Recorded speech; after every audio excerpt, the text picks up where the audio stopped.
TV obulwadde e Dubai bweyongedde bagamba Siriimu e Dubai yeeyongedde kati sooke tuwulirize vidiyo zino tukomewo tubeere nga twogera ku nsonga eyo ey'obulwadde e Dubai.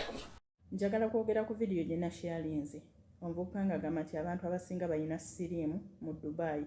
Njagala njogere bwe nti si mu Dubai mokka.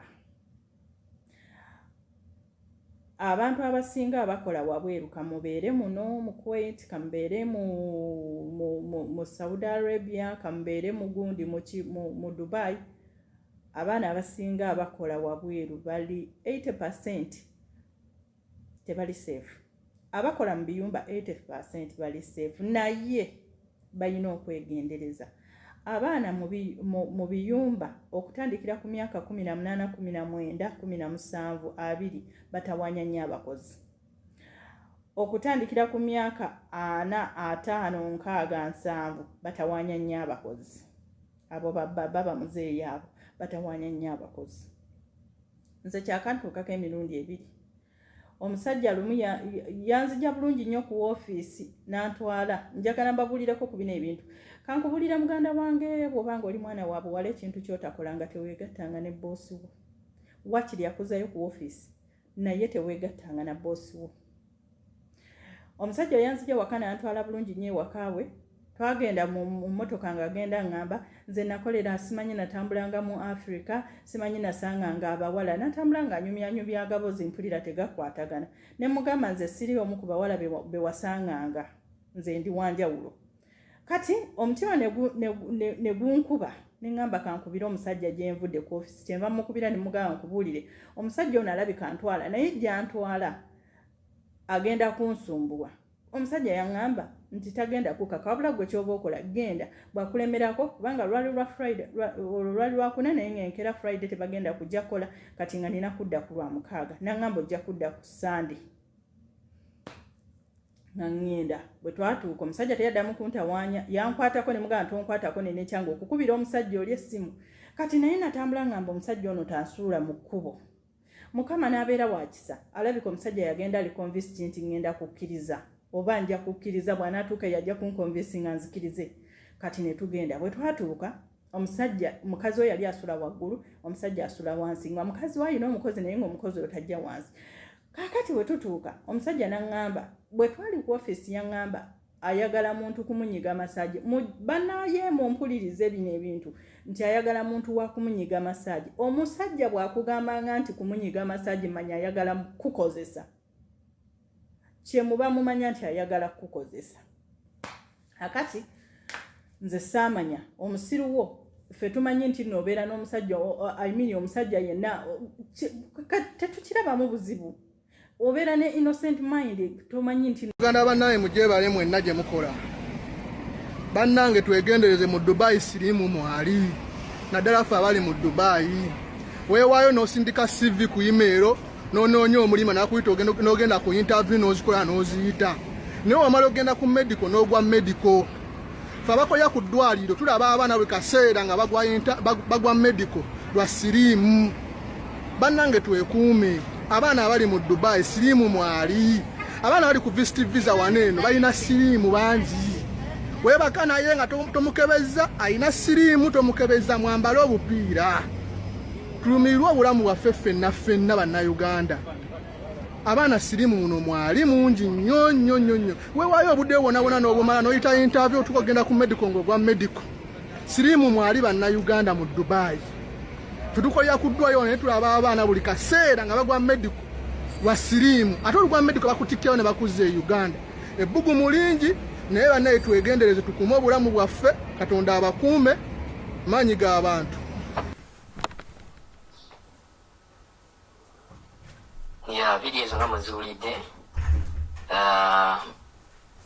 bakadaama basekadaama abagenda e Dubai bali ku risk ey'okubeera nga bafuna obulwadde bwa Siriimu naye ng'obulwadde buno bweyongedde kubeera nga banneekolera gyange abakazi abeetunda bangi e Dubai.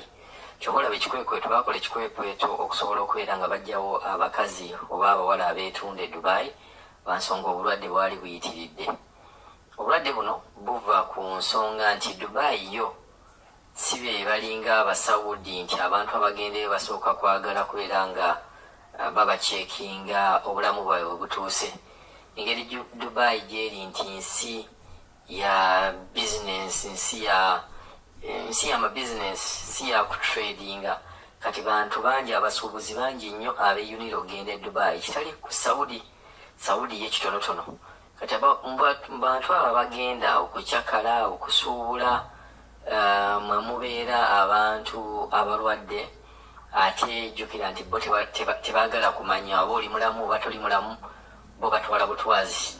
Tewaliiwo nnyo tteeka ligamba nti osooka tulaga baluwayo ya bulamu.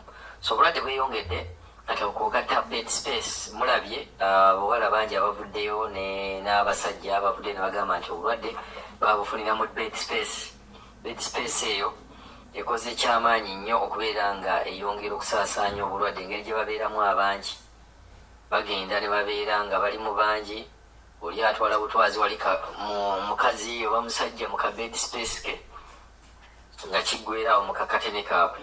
So abantu abagenda e Dubai mwegendereze.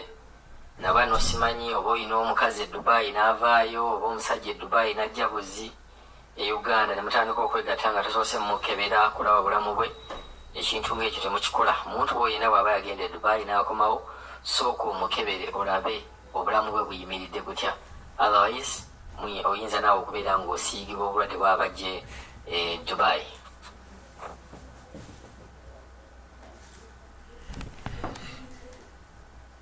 Njagala kwogera ku vidiyo gye nasharinze. Omuvubuka ng'agamba nti abantu abasinga balina siriimu mu Dubai. Njagala njogere bwe nti si mu Dubai mwokka. Abantu abasinga abakola wabweru, kamubeere muno mu Kuwait, kamubeere mu Saudi Arabia, kamubeere mu gundi mu Dubai, abaana abasinga abakola wabweru bali 80% tebali safe. Abakola mu biyumba 80% bali safe, naye balina okwegendereza. Abaana mu biyumba okutandikira ku myaka 18, 19, 17, 20 batawanya nnyo abakozi. Okutandikira ku myaka 4, 5, 6, 7 batawanya nnyo abakozi. Abo baba muzeeyi abo batawanya nnyo abakozi. Nze kyakantuukako emirundi 2. Omusajja lumu yanzija bulungi nnyo ku ofiisi n'antwala. Njagala mbabulireko ku bino ebintu. Kankubulira muganda wange, bw'obanga oli mwana wa buwala, ekintu ky'otakolanga teweegattanga ne boosi wo. Wakiri yakuzayo ku ofiisi naye teweegattanga na boosi wo. Omusajja yanzija waka n'antwala bulungi nnyo ewaka we. Twagenda mu mmotoka ng'agenda ngamba nze nakolera simanyi natambulanga mu Africa, simanyi nasanganga abawala, natambula nga anyumya agabozi mpulira tegakwatagana. Ne mugamba nze siri omu ku bawala be wasanganga, nze ndi wanjawulo. Kati omutima ne gunkuba, ne ngamba kankubira omusajja gye nvudde ku office, kyenva mukubira ne mugamba nkubuulire. Omusajja ono alabika antwala, naye gy'antwala agenda kunsumbuwa. Omusajja yangamba nti tagenda kukaka, wabula gwe ky'oba okola genda, bwakulemerako kubanga lwali lwa Friday, lwali lwakuna naye ng'enkera Friday tebagenda kujja kukola, kati nga nina kudda ku Lwamukaaga. Nangamba ojja kudda ku Sunday. Nangenda bwe twatuuka omusajja teyaddamu kuntawaanya, yankwatako ne mugamba tonkwatako nene kyangu okukubira omusajja oli essimu. Kati naye natambula ngamba omusajja ono tansuula mu kkubo. Mukama n'abeera wa kisa, alabika omusajja yagenda ali convinced nti ngenda kukkiriza. Oba nja kukkiriza, bw'anaatuuka yajja kunkonvinsi nga nzikirize.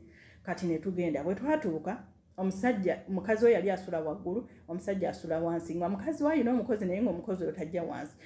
Kaakati bwe tutuuka omusajja n'aŋŋamba, bwe twali ku ofiisi yaŋŋamba ayagala muntu kumunyiga masaji. Bannaaye mumpulirize bino ebintu nti ayagala muntu wa kumunyiga masaji. Omusajja bw'akugambanga nti kumunyiga masaji manya ayagala kukozesa. Kye muba mumanya nti ayagala kukozesa. Akati nze saamanya omusiru wo, ffe tumanyi nti noobeera n'omusajja, omusajja yenna tetukirabamu buzibu. Obeera ne innocent mind, tomanyi nti